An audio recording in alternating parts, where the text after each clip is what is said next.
Hello, come on in, come on in. We have an active case. So some of my fellow Sandrockers are having a hard time dealing with a big baddie in my time at Sandrock's most recent Knives Out update, and I want to give some tips on how to deal with this boss fight. How would you know if you're on the Knives Out update and if this video is for you?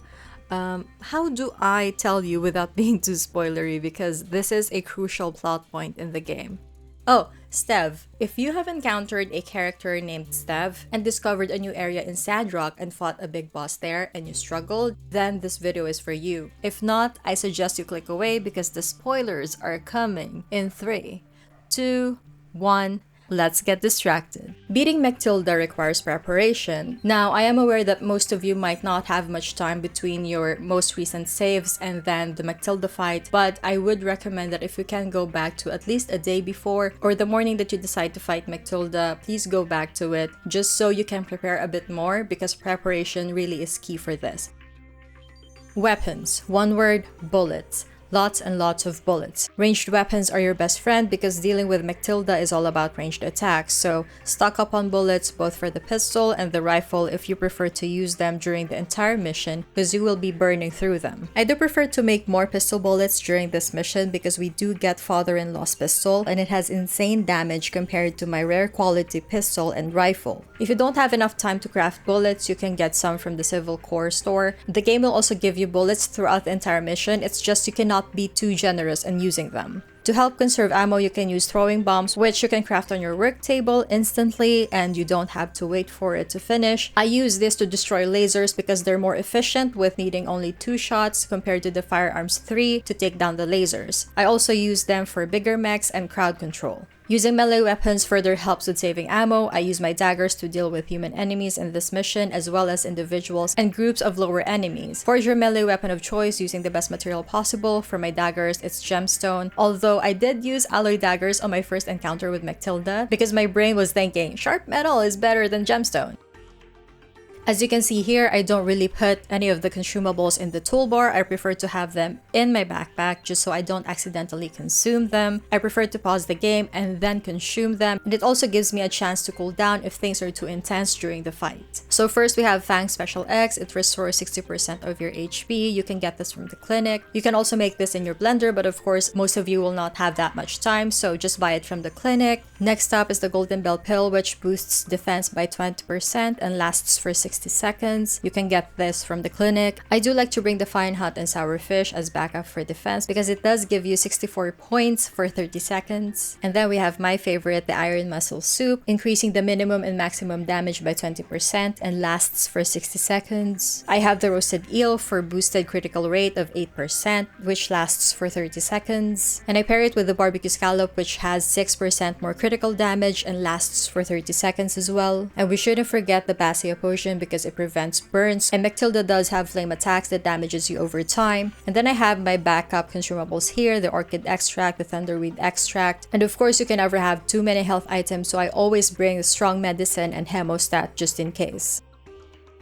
Okay, we're moving on to the gear, and as you can see, I'm not wearing any of the most recent clothing available in-game, even though they do have higher attributes. The aesthetics is not really to my taste, and that's fine. I'm just gonna go with what makes me happy seeing my character wear. So there are a few points that I want to highlight here. First of all, for the accessories, the weapons, and the clothing, always refine them to the rare or purple quality, and even after they reach that point, you can keep refining until you find the attributes that you feel works best for you. For the clothing, I usually go for the high damage reflect, and a very important point, make sure that for the headwear you have the endurance recovery speed doubled, because dodge rolling in this part of the game is crucial to staying alive, ha ha ha ha. You will be dodge rolling a lot, so you don't want to run out of endurance. So now that we've covered the things that you need to prepare, let's go into the combat. The lasers play a pivotal role in this mission's combat, especially in Mechtilda's arena. The damage can sneak up on you when you're busy fighting other enemies, but the biggest violation of all is how it distracts you from enjoying Logan's whistling in the elevator. Oh, you're whistling, Logan? Wait, I wanna listen. Oh my god, these lasers. I hate them. Ow! Your sharpshooting prowess will be very helpful right about now, Logan. Thankfully, Pathea removed a lot of them in a patch, because now I can do this.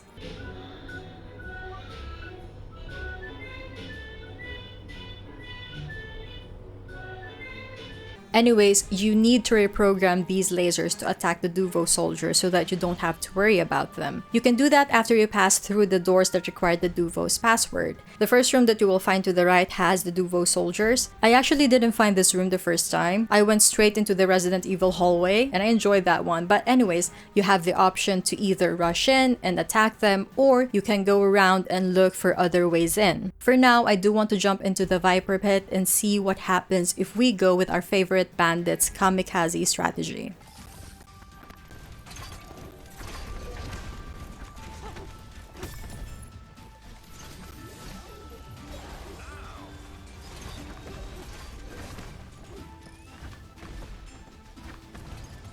Yeah, so it's utter chaos. You'll be fighting this herd with your back against the wall most of the time because you don't want the lasers sizzling attention on you, especially when there's 1, 2, 3, 4, 5 of them in the room. Now, let's take Justice's pragmatic approach. Down the end of the hall is the Resident Evil hallway. You can easily deal with the first lasers by jumping, but the real strategy here is rolling, especially for these laser nets. Now, don't worry about these numbers popping up. It's Justice and Logan getting wrecked, not you. Well, maybe. As long as your dodge timing's good, you'll be fine. And then after this hallway is the room where you reprogram the lasers to attack Duvo soldiers. Now, I won't give you the password because I want you to have the satisfaction of finding it out for yourself, but I assure you that all the answers you need are in this room. So now you have the option of either waiting for the lasers to take care of all of the soldiers in the other room, or you can jump in there and have the lasers as your backup. For me, I actually waited for the lasers to take care of all of them, which it took a while. I was able to spend my entire lifetime and then start another because of how long it was. But yeah, you don't have to worry about damage and getting stunned by the lasers while fighting the enemies, and they can even tenderize opponents or take care of them entirely,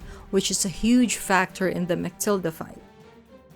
Speaking of which, we are now about to enter the main stage. First things first, you actually have Pen's Hand of Light, which is the strongest weapon you have in your inventory. It's used like a gun where you press Q to aim, but I prefer Father-in-Law's pistol. The mechanics of it and the sound design is more satisfying than the Hand of Light. Alright, we're all set. You can see 3 of Mechtilda's weak points right here. But the first thing that you need to do is head towards Mechtilda's back. The jetpack there is also the battery pack for her shield. And this is not something that I realized the first few times that I did the boss fight, but I've always made it a point to destroy the weak point at the back first, because during the second phase, I want to be able to attack Mechtilda from just one direction, be focused there, because the second phase is a lot more intense. It was only after the time that I didn't focus on the weak point at the back, and I was wondering during one of the attacks, why does Mechtilda keep doing her flying laser attack? Her shield will break, but it will regenerate very quickly, and then she's back to attacking me. And that's when I realized, oh, the pop-up that I saw at the beginning of the fight, and Logan was saying, oh, look for a weakness, and what's that at the back? And that's actually Logan highlighting to you that there's one crucial weakness that you need to attack, and it's the one at the back, which I was already attacking in the first place, but not for the reason that the game wants me to. So yeah, very crucial weakness at the back first before anything else. So Mechtilda has 4 attacks. The electric sphere, which you just maneuver around to avoid. She has a flying laser attack where you should start sprinting once Mechtilda's in the air so you don't get hit. You can try to shoot her when she's airborne, but you have a very short window for that. This is where the lasers actually help you out a lot because they damage Mechtilda to a point where they stun her, and then she has no choice but to come down and recover from it, and that's your chance to attack her comfortably. As for the gold wave attack, dodge rolls are more effective in escaping this. Once you see her bracing for a punch like this and the red sensor on the floor, roll towards the edge as much as possible to get out of the danger zone. The fireball rain has to be what I fear the most. During Mechtilda's first phase, they're easy to sprint away from, but in the second phase, they're on crack. You get a whole barrage that's hard for your feet to stay ahead of. Solution?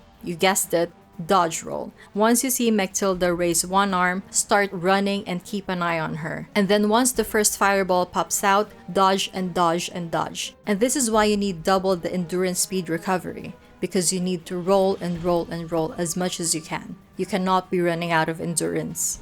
You can have the lasers take care of these guys completely, but to me, I don't really like them running around while I'm trying to get Mechtilda or dodge her attacks. So I also try to get rid of them first before I focus on Mechtilda.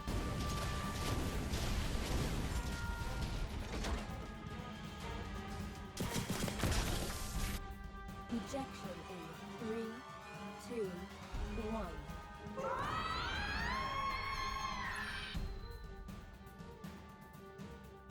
And there we have it! We were able to beat Mechtilda, we were able to give her a space punch. So I hope this video has been helpful for you if you were struggling with the boss fight and are looking for tips. Do let me know how your encounter with Mechtilda went. It doesn't matter if you used my video in order to defeat her, or if you had someone else give you tips, or you were able to do it on your own. I would love to hear all about it. If you have tips of your own that I wasn't able to cover, please put it in the comments below. I'm interested in seeing it, or maybe it will help somebody else as well. And also, what are your thoughts about that boss fight? Was it too difficult for you, or was it just fine? I personally enjoyed it, but I did find the lasers a little bit tricky at first, especially, in the elevators. But other than that, the challenge was just right for me, even before Pathea adjusted the difficulty. And it's not to brag, we will all have different experiences with the game, and this is exactly why I made the video, to help those that didn't have the same experience that I did. I actually find the fight with Logan to be more difficult than Mechtilda. Maybe it's more because I'm not focusing and I'm more mesmerized by Logan's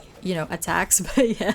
And I am interested in learning about how it went for you and how you felt about it. So yeah, leave them in the comment section down below. And of course, thank you so much for being here. I appreciate you watching this video. I hope that it's been helpful. I'm wishing you a lovely day. And if the day hasn't been going well for you, or life has been tough for you recently, I pray for gentler days for you. And I'm sending you all warm, prickly hugs. And hopefully I'll catch you on the next one.